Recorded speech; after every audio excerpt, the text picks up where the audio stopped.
Israeli officials are visiting the White House today for informal meetings with National Security Advisor Jake Sullivan. This comes after the White House canceled a meeting with Israeli officials to discuss Iran. White House sources tell ABC News the Biden administration is angry and frustrated after Prime Minister Netanyahu accused the U.S. of withholding weapons from Israel. Now we're learning that Netanyahu was reportedly warned against making that video criticizing the U.S. Senior White House correspondent Selena Wang joins me now, along with foreign correspondent Tom Sufi-Burridge in Tel Aviv, Israel, for more on this. Selena, how important is this meeting today, and what more do we know about what Sullivan and these Israeli officials plan to discuss? Yeah, Diane. Well, we know these are more informal meetings. These are with top Netanyahu aides, top Israeli officials. They're meeting with National Security Advisor Jake Sullivan at the White House today.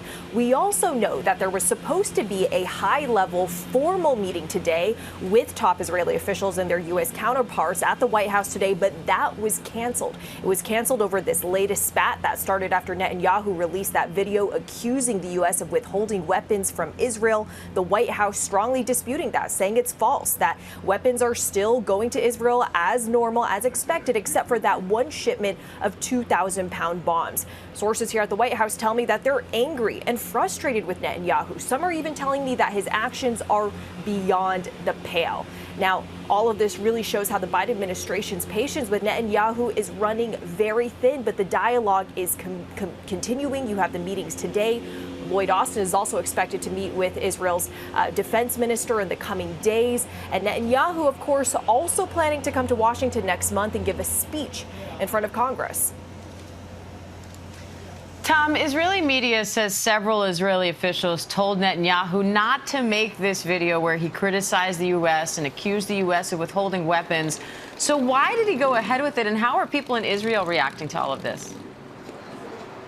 Well, look, Prime Minister Netanyahu, who's been in the political game for a long time, and in his autobiography, he actually speaks kind of proudly about how he has, dabbled in American politics sometimes, changed American public opinion to Israel's national interests. So I don't think this play by Netanyahu is atypical. I mean, look, his critics here are using it to attack him.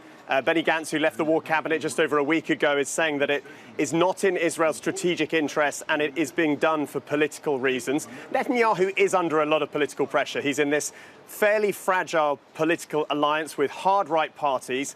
There are controversial issues like whether or not Orthodox Jews should be compelled to fight in the military, do national service. These type of issues are being kind of played out within that coalition, and he's under pressure about his relationship with the Biden administration and, of course, the war in Gaza, which drags on. And, Selena, how could this tension between the U.S. and Israel impact that war in Gaza, especially with concerns of a wider conflict? Yeah, Diane, I mean, at a time when Israel is facing these increasing threats from Hezbollah, it's not helpful for Israel to have that video and show these increasing tensions with their main ally.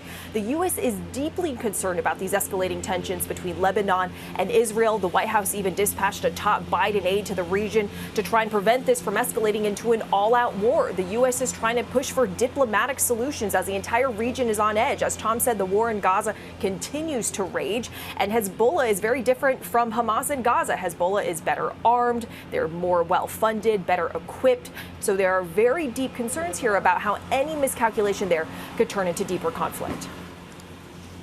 Selena Wang, Tom Sufi-Burridge, thank you both.